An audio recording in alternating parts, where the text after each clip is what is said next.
Hola, hola, bienvenidos a Big Left en el nombre del Padre, del Hijo y del Espíritu Santo. Amén. Estoy en este lugar, que es un lugar hermoso, entrañable, porque estoy refugiándome del viento. Hay un viento norte, va a llover, y el viento norte impide que el audio sea correcto, y yo tengo un profundo respeto por los que me siguen, y por eso mismo también bajé un video que hice la otra vez en la noche. Estaba viendo las noticias, las las horrorosas noticias nacionales. Ya había terminado el tiquitiquití y todas las fiestas patrias, afortunadamente ya habían terminado, pero comenzaron con, estaba hablando la señora Toá, diciendo que Marcela Cubillos estaba comportándose como los líderes venezolanos que cuando se ven pillados atacan. Y yo estaba feliz con la Marcela Cubillos porque atacaba, porque uno quiere a alguien que ataque. Entonces dije, ¡maravilloso! ¡Quiero que ataque! Y eso fue lo que dije, me quedo dormido, el video se subió y después en la mañana voy al celular y veo que tengo 1000 vistas. Y había muchas críticas también, había críticas. Y las críticas eran buenas.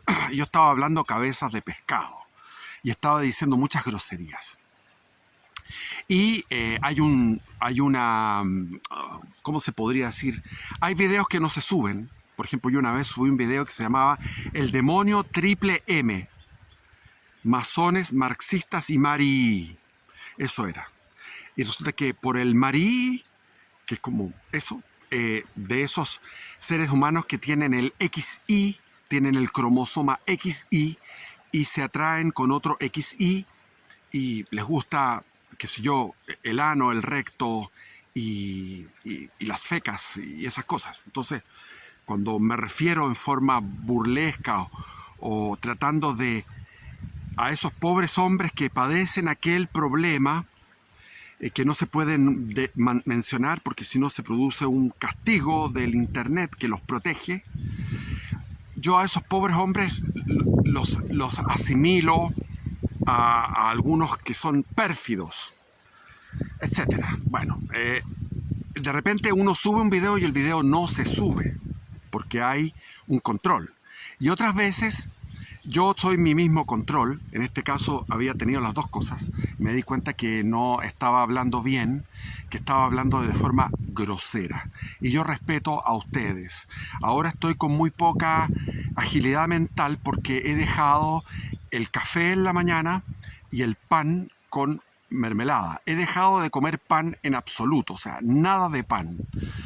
He dejado el café, que es un buen café, y he dejado el azúcar, las mermeladas, todas esas cosas que son en la mañana muy tonificantes. Traté de orar en un lugar que yo quería bautizar hoy día con alguna experiencia deliciosa de oración, pero lo único que hice fue quedarme dormido, o sea, no dormido, pero semidormido, y es un lugar que tengo un manantial, que descubrí un manantial y una pequeña cascada, que no puedo estar ahí porque el viento está fuerte, así que prefiero estar acá resguardado del viento. Y entrando en materia con el tema de la Marcela Cubillos, me he informado más y esa Universidad San Sebastián es un antro de chile guanos, o sea, huele a guano de chile guano. Y la Marcela Cubillos está emparejada con el señor Alamant. Yo una vez le ofrecí mi trabajo en aquellos tiempos por Alamant, y él me ninguneó realmente. Yo le dejé mi número, que me llamara o que alguno de los suyos me llamara. Ahora no le tengo mala, sino que le tengo mala políticamente, porque el tipo políticamente siempre fue un atornillador al revés, junto con el señor Piñera. Yo recuerdo cuando vino Helmut Kohl, el canciller alemán, y se puso en el Congreso de Valparaíso, casi me caigo al agua, en el Congreso de Valparaíso empezó a hablar mal del gobierno militar y todos se levantaron y se fueron, lo dejaron hablando solo. Es decir, la mitad del Congreso, en esos tiempos era la mitad menos uno, lo que era la derecha pinochetista, Renovación Nacional y la UDI se levantaron y salieron indignados. ¿Quién es el único que quedó ahí? Sebastián Piñera. Y Alamán en aquel momento no quedó. Era el único, fue Sebastián Piñera. Alamán también estaba con él, era la dupla. Bueno, esta señora me cae bien porque es enérgica y dispara. Y disparó a un tipo que yo detesto demasiado y le pido al Señor que me ayude a amarlo, que se llama Guillermo Ramírez, porque yo voté por Guillermo Ramírez. Fue la última vez que yo voté en parlamentarias y puse mi rayita al señor Guillermo Ramírez porque era de la UDI y él me ha decepcionado todo el tiempo, igual como, o sea, acuérdense cuando vino el batatazo, esa votación, el plebiscito del 4 de septiembre, cuando el pueblo chileno, el 62% dijo no, rechazamos a ese proyecto constitucional que era horrible. Y habían visto todo eso, ese espectáculo de la asamblea constituyente tan vulgar, etc. Y ahí estaba la señora Cubillos, y ahí estaba la señora que se destacó, se me olvida el nombre, pero que habla así como, ay, yo creo que esto que el otro, pero habla bien y es muy no le acompaña en la manera de hablar, pero sí es muy lógica y yo la admiro a ella. Se me olvida el nombre, ya me vendrá el nombre de ella, que estudió en las Ursulinas y fue entrevistada por Cristian Márquez. Cristian Márquez entrevista a toda esta gente, al señor Kask, etc. Bueno, y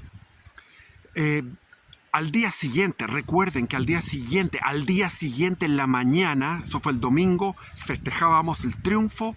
Al día siguiente en la mañana fue el señor Chaguán y el otro que se me olvida, que tuvo un papá que era pedófilo, el señor, no me acuerdo cómo se llama el otro, el de la UDI, a lamerle las partes íntimas al señor Boric para decirle, vamos a iniciar un nuevo proceso.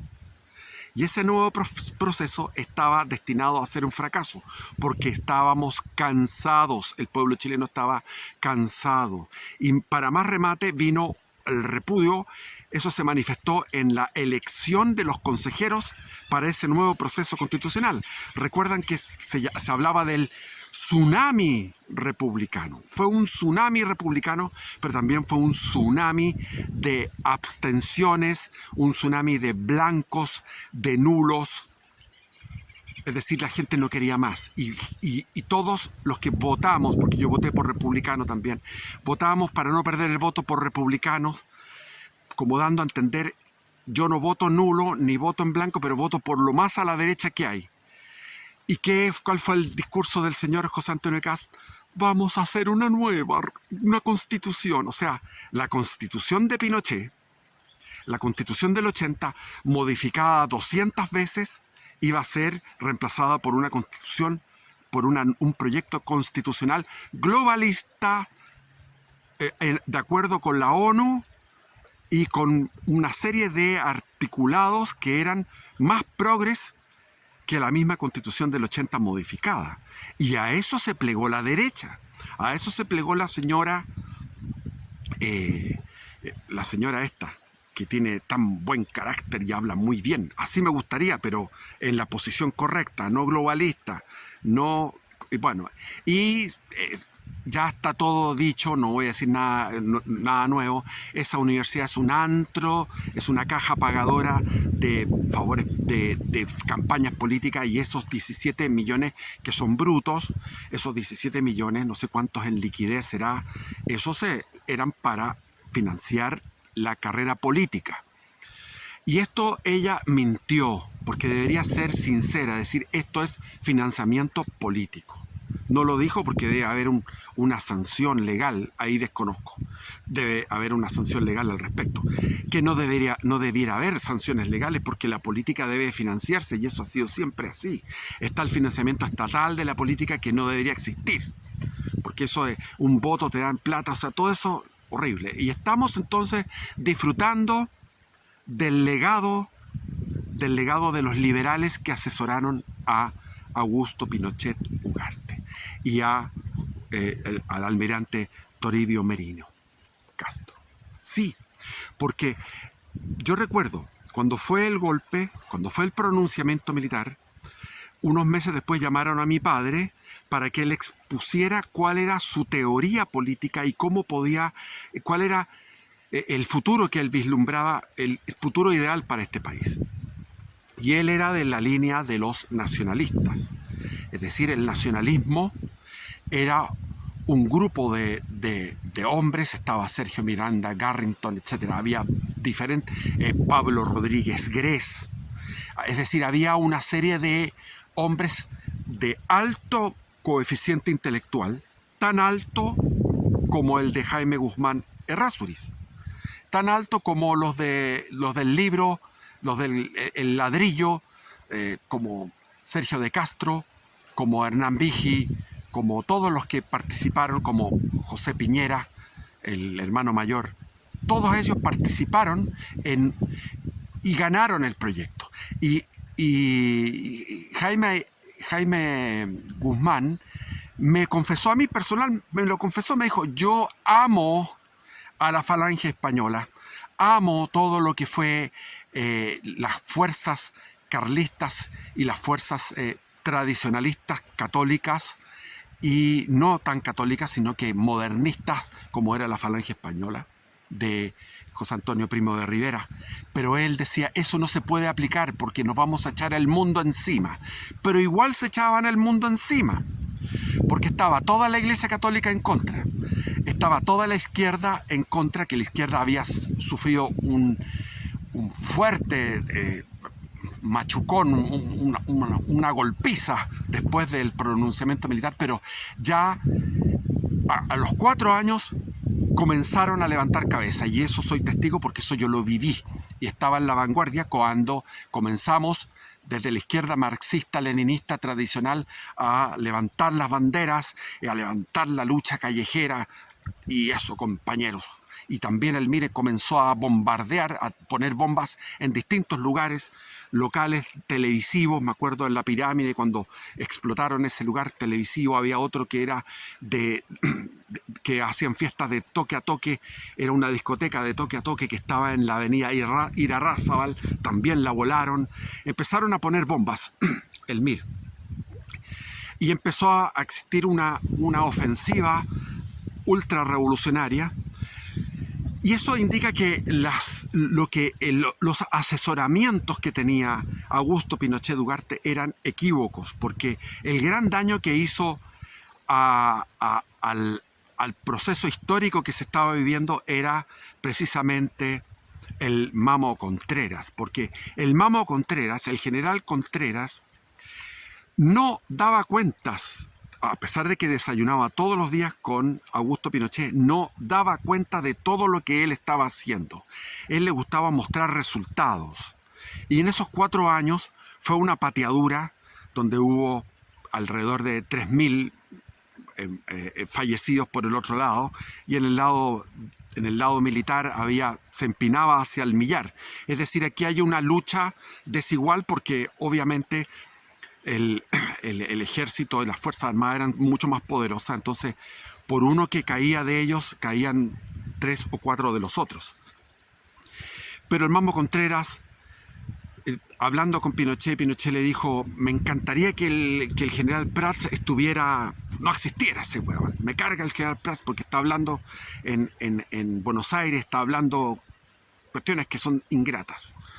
Y ahí el general Contreras hace el atentado donde muere él y su señora con un dispositivo de dinamita que lo puso Michael Townley. Y después siguió con ese tema y vino el atentado a Orlando Letelier, que había sido ministro de Defensa de Allende y era militar. No hay cosa más terrible que la lucha entre militares, porque son a morir. Y ahí el Mamo Contreras lo eliminó con Michael Townley ahí y no solamente lo mató a él, sino que mató a la secretaria y otros 3 o 4 personas, no recuerdo. Y eso penó en el gobierno militar el asesinato a Carlos Prats, como había sido el asesinato a Schneider cuando Eso fue en septiembre. El 4 de septiembre del año 1970 se elige por... O sea, el candidato electo era Salvador Allende con 36% de los votos, e inmediatamente seguía el candidato Alessandri con 34% y Tomic con 25%. Ahora, había un grupo de nacionalistas que eran aguerridos, que habían sido educados y formados y arengados por mi padre. Mi padre ya estaba viejo, ya tenía en ese tiempo ya 70 años. Y yo tenía 10. Pero me acuerdo cuando estaban ahí los hermanos Izquierdo, estaba Julio y Diego Izquierdo, que golpearon con un combo el ventanal del auto Mercedes-Benz de esa época, modesto, que tenía el general en jefe René Schneider, y ahí René Schneider sacó de su maletín una pistola y por defensa propia, en un acto de instintivo, dispararon y lo dejaron mal herido, y después estuvo 2 o 3 días hasta que falleció, y vino el Congreso Pleno, y eso fue peor porque el Congreso Pleno, bueno, ya estaba acordado, la democracia cristiana iba a apoyar a la primera mayoría, que era Allende, y la idea era tener secuestrado a René Schneider. Ahora se habla de que estaba él en concomitancia y era un autosecuestro. Eso no es así. El que dirigió todo eso era Juan Diego Dávila, que era el discípulo de mi padre, digamos, y toda su vida había sido un nacionalista muy aguerrido y había protagonizado muchos hechos de violencia, y estaba Roberto Bio Marambio, que había tenido un cuartelazo el año 69, que se llamó el Tacnazo, porque era el regimiento Tacna, que era para protestar por las condiciones de vida que tenían los uniformados, que no tenían agua caliente, que vivían en unas casas estrechas, apenas cabían los niños, tenían condiciones insalubres, condiciones muy apretadas, no había presupuesto para municiones ni para nuevos armamentos. Es decir, el ejército estaba muy a mal traer en ese momento, en 1969. Había acontecido en esa misma década el tema de la Laguna del Desierto, donde había muerto el teniente Merino, que era un teniente de carabineros, frente a una asonada tuvo que defender el territorio nacional, que después fue entregado mediante un arbitraje por Elwin, que dijo que importa un pedazo más o un pedazo menos, pero la gendarmería trasandina argentina lo eliminó. Hubo un combate ahí en la Laguna del Desierto, y Eduardo Frei Montalva no pudo hacer nada porque no tenía nada con qué enfrentarse, y esa situación después del pronunciamiento continuó hasta el año 78, cuando tuvimos el problema con Argentina, el año 75 que tuvimos el problema con Perú. O sea, estábamos desvalidos, estábamos indefensos, y sorteamos bien con un ministro que era Cubillos. Yo no sé si el ministro del papá, es muy parecido, el señor Cubillos, que fue el ministro de Relaciones Exteriores de Pinochet, que logró sortear y no entregar las 3 islas, pero sí después con el laudo arbitral, que los argentinos se negaron a aceptar el laudo arbitral de la reina Isabel II, que estaba asesorada por mucha gente técnica, expertos en eso, que dijeron: no, el canal de Beagle bordea la isla de Tierra del Fuego, y los argentinos decían no, que bordeaba a la isla Navarino. Equivocados totales, y se negaron a aceptar ese laudo arbitral, y después, cuando iba la escuadra chilena a enfrentarse con la Argentina, hubo un momento en que estaban mirándose cara a cara, el año 78, lo mismo que había sucedido hace 100 años atrás, en el 1878, que se enfrentó la escuadra chilena antes de la Guerra del Pacífico con la escuadra argentina, y la escuadra argentina viró en 180 grados y volvió al río, porque son de río, al Río de la Plata. Y en este caso sucedió que se avisó que el Papa Juan Pablo II, mediante el cardenal Zamoré, había intercedido para él ser el laudo arbitral, y ahí los chilenos que iban en inferioridad numérica de naves quedaron tristes porque querían enfrentarse, iban a dar su vida y quedaron tristes porque no había batalla. Sin embargo, los argentinos se abrazaban y se felicitaban y festejaban de que se había acabado esa posible guerra. Esas son las dos naturalezas. Chile y Argentina son dos países que están mirándose de espalda con espalda, espalda con espalda, como un matrimonio mal avenido en la misma cama, donde el esposo mira un velador y mira una lámpara y una mesita de noche y unos libros y algo, y escucha un celular y la mujer ve otra cosa y están espalda con espalda. Somos muy distintos. Nosotros nos relacionamos durante toda la época del reinado, cuando Chile era una capitanía general y era un reino, el reino de Chile se relacionaba con Perú. Nosotros somos mucho más peruanos que argentinos. Somos muchísimo más peruanos que argentinos. Ese es el país que es nuestro espejo. Es un espejo difícil porque es diferente, pero es el más cercano, el más... bueno, me fui por otro tema. Entonces, volviendo al tema de lo que está pasando en Chile. En Chile está pasando una decadencia absoluta. Yo no voy a ir a votar por nadie porque para mí no existe ningún partido político que sea decente.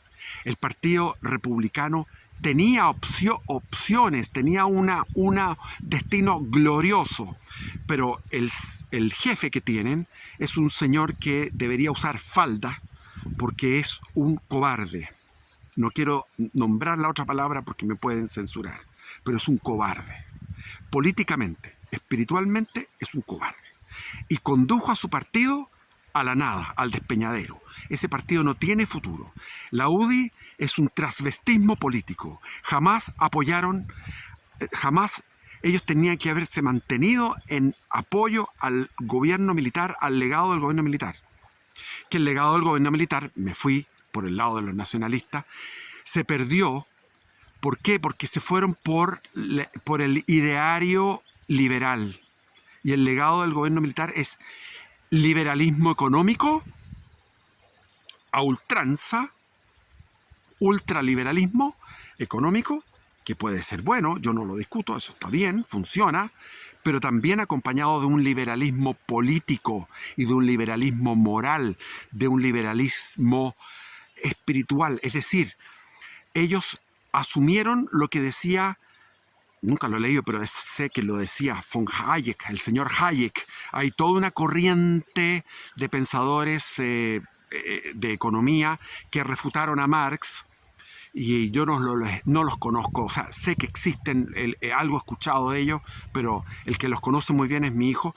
Y resulta que la Margaret Thatcher, que era de la derecha inglesa, de Inglaterra, ella dijo, no importa, vamos a cumplir con nuestro compromiso, vamos a devolver Hong Kong a lo que era antes el imperio, lo que era el imperio chino, ahora era el gobierno comunista.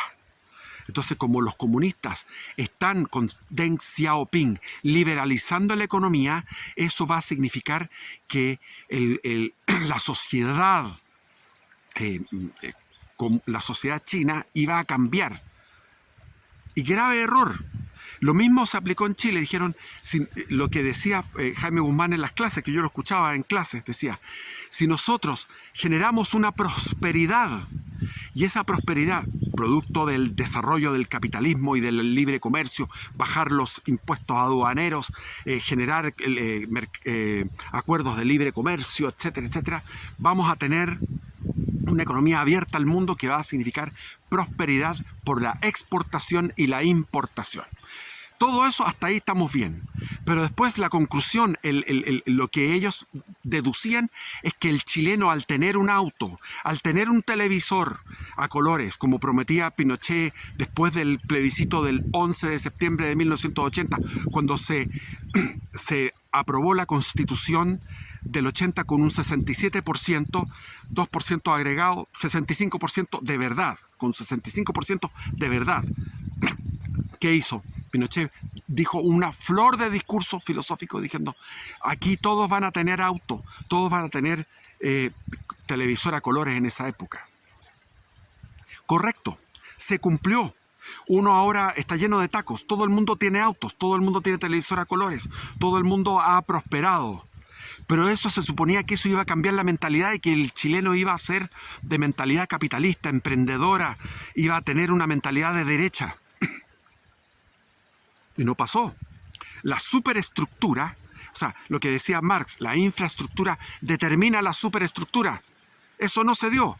Y Hayek lo que hizo fue adoptar esa tesis de Marx. Es decir, si hay libre empresa y hay capitalismo, vamos a ser todos como Estados Unidos. Todo en Estados Unidos, en la década del 50 y del 60, ya no tanto, pero en la década del 50 todos eran, el 99,9% de toda la gente creía en el capitalismo y el capitalismo funcionaba lo más bien.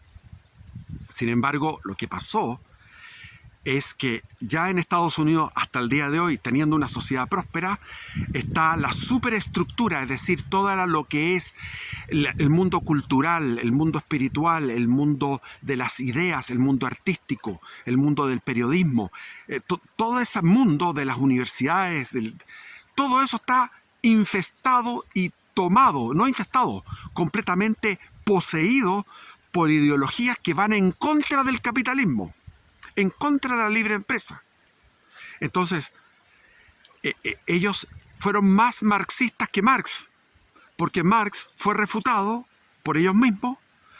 Esta teoría determinista, que la infraestructura determina la superestructura, esa teoría determinista de Marx fue refutada, y fue refutada por un marxista, que era Gramsci, que estaba en la cárcel preso. Mussolini lo tenía preso, Mussolini venía del mismo Partido Socialista, y Mussolini, él pensó y dijo, yo creo que esto no es verdad, hay que implementar el socialismo mediante el patriotismo, el nacionalismo, y él se dio cuenta que por la nación, por la patria, daban su vida y se desangraban en los campos de batalla de la Primera Guerra Mundial, y con ese aprendizaje, con esa evidencia, Mussolini inventó el fascismo, que es el socialismo nacional, el nacionalsocialismo. Entonces, el camino que tenía Chile era un camino en el gobierno militar, el general después de la batalla, obviamente, era evidentemente una liberalización económica, porque el Chile no crecía por falta de libertad económica. La libertad económica iba a llevar a la prosperidad, pero faltaba lo que decía mi padre, que era la lucha política en todo momento, en todas las instancias, en todos los estamentos. En cambio, Jaime Guzmán tenía la herencia de Jorge Alessandri. Jorge Alessandri fue el que redactó la Constitución.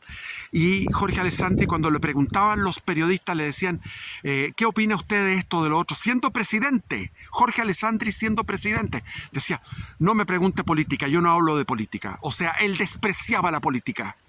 Y Jorge Alessandri, fue nefasto porque dio una señal, una guía de que la política era algo negativo.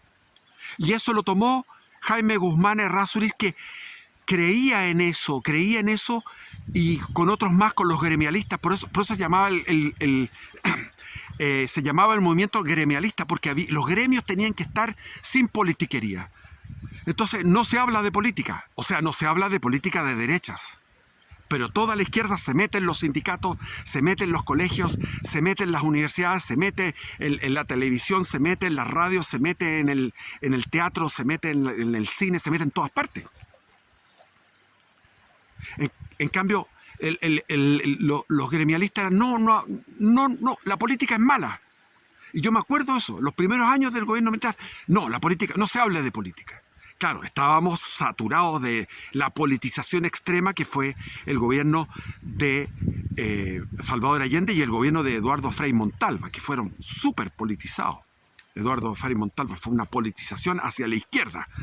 Fue un gobierno de izquierda con que el tipo comulgaba. La única diferencia es que Eduardo Frei Montalva Tomás Pablo Elorza, Máximo Pacheco y todos estos huevones, Elwin, comulgaban. Eso era la única diferencia. Pero estaban haciendo una política de izquierda y después, cuando ellos no tenían el poder, fueron agresivos con la Unidad Popular. Vean ustedes la batalla de Chile, que es un reportaje de izquierda, cómo hablaba Elwin contra el gobierno, cómo hablaba Frei con una energía, que es la energía que necesitamos ahora nosotros, pero nadie tiene esa energía, porque al parecer están todos en el barro, están todos en el estiércol. Todos son cobardes, como el señor Guillermo Ramírez, del cual yo voté por él y quedé tan traumado de haber votado por Guillermo Ramírez que hasta el día de hoy no quiero volver a votar nunca más en una elección parlamentaria. Y ahora en la elección de alcalde y todo, de concejales, no voy a votar. Y no voy a votar más porque yo he votado toda mi vida. Toda mi vida he votado. Todas las elecciones cumplía, como era como cuadrado, como alemán para mis cosas. Tenía que cumplir y votaba, y a veces estaba en situaciones difíciles y iba a votar y me esforzaba por votar. Ahora todo lo contrario, me voy a esforzar por no ir a votar. Ese día voy a estar trabajando en el campo. Porque lo que se viene es tremendo. Estamos con el reloj en contra. Los gobiernos, las corporaciones, la burguesía financiera, cosmopolita, que produce el dinero, produce la plata y que tiene el poder tienen las corporaciones y lo que se llama Occidente, están contra reloj porque ellos saben que Trump va a ganar en Estados Unidos.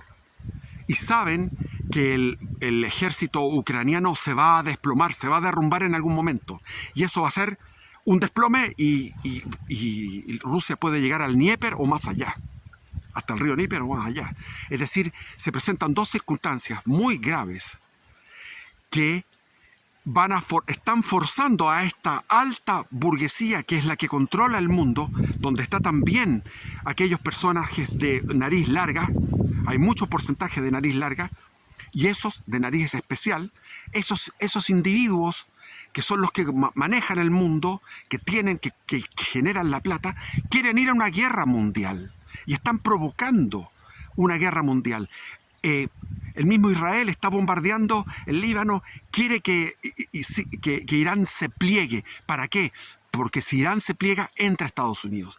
Y la OTAN, si logran que Rusia salga de sus límites, que entre Estados Unidos antes de que salga Trump. Por lo tanto, ese es el problema que tenemos ahora. La posibilidad de una guerra mundial ahora, ya. Ahora, encima la tenemos. Ojalá que no sea así. Dios nos pille confesados.